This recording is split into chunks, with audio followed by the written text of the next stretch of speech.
Togo s'est engagé dans une ère de réforme à la faveur de la simplification des procédures fiscales au bénéfice d'un développement socio-économique. Ces réformes, quasi totales de la fiscalité, ont été renforcées par la loi de finances exercice 2020.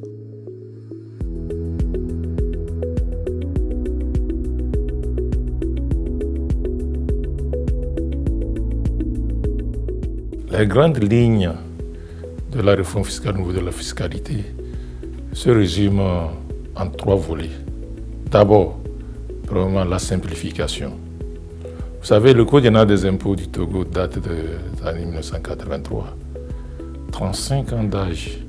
35 ans au cours desquels le gouvernement, par le biais de la loi de finances, a modifié certaines dispositions du Code général des impôts. Donc cela rendait vraiment le Code général des impôts très complexe, non seulement pour les agents des impôts que nous sommes, mais aussi pour les opérateurs économiques.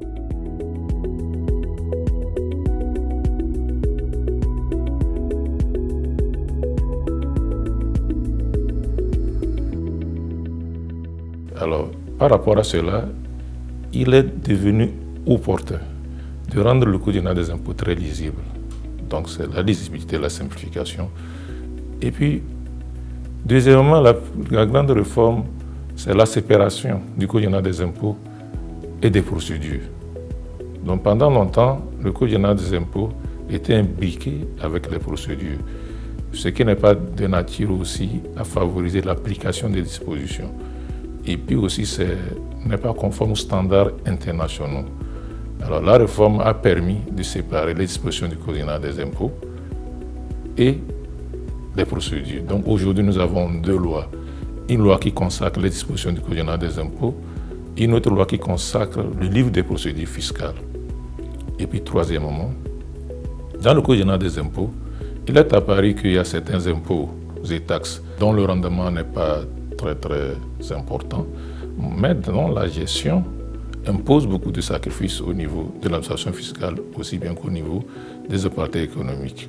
Il va falloir quand même les supprimer. En ce sens que sur une trentaine de taxes qui existaient dans le Code général des impôts, nous sommes allés jusqu'à supprimer plus d'une dizaine. Voilà. Donc, c'est pour dire que les réformes dont il s'agit se situent dans le cadre de l'amélioration du climat des affaires, que ce soit au niveau de l'administration fiscale, aussi bien qu'au niveau des opérateurs économiques.